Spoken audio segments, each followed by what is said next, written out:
America के राष्ट्रपति चुनाव पर दुनिया की नजर जमी हुई थी।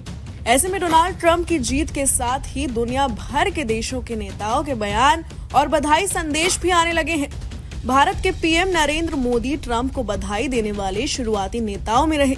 वहीं रूस के राष्ट्रपति व्लादिमीर पुतिन ने भी गुरुवार को डोनाल्ड ट्रंप को अमेरिका के 47वें राष्ट्रपति के रूप में चुने जाने पर बधाई दी है।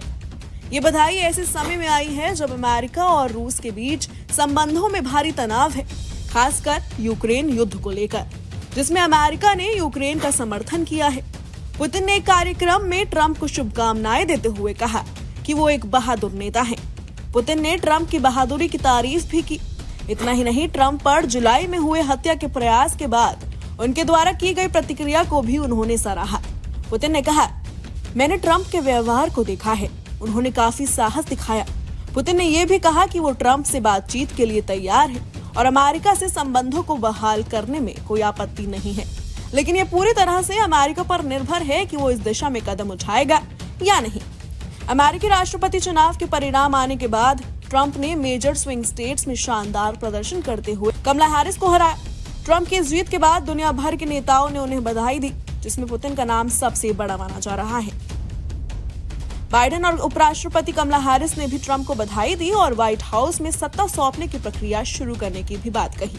वहीं पुतिन का मानना है कि ट्रंप की जीत अमेरिका और रूस के बीच संबंधों में सुधार की दिशा में एक मौका हो सकता है।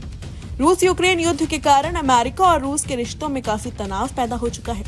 अमेरिका ने रूस के खिलाफ कई प्रतिबंध लगाए हैं और रूस की आक्रामकता का बड़े मंचों पर कड़ा विरोध भी किया।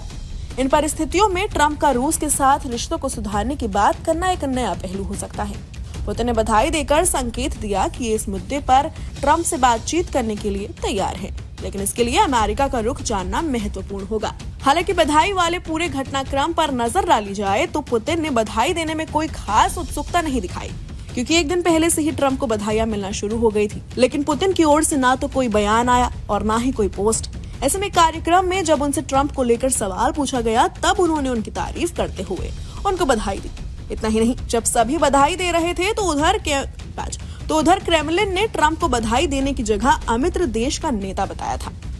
क्रेमलिन के प्रवक्ता दिमित्री पेस्कोव ने कहा था कि दोनों देशों के बीच संबंध सबसे निम्नतम बिंदु है। जब उनसे पूछा गया था कि क्या पुतिन ट्रंप को उनकी जीत पर बधाई देंगे, इस पर पेस्कोव ने कहा था कि उन्हें इस तरह की किसी भी योजना के बारे में पता नहीं है। आरटी की एक रिपोर्ट के मुताबिक पेस्कोव ने कहा कि हमें ये नहीं भूलना चाहिए कि हम उस देश के बारे में बात कर रहे हैं जो एक अमित्र देश है और प्रत्यक्ष या अप्रत्यक्ष तौर पर हमारे राज्य के खिलाफ युद्ध में शामिल है। Bureau report.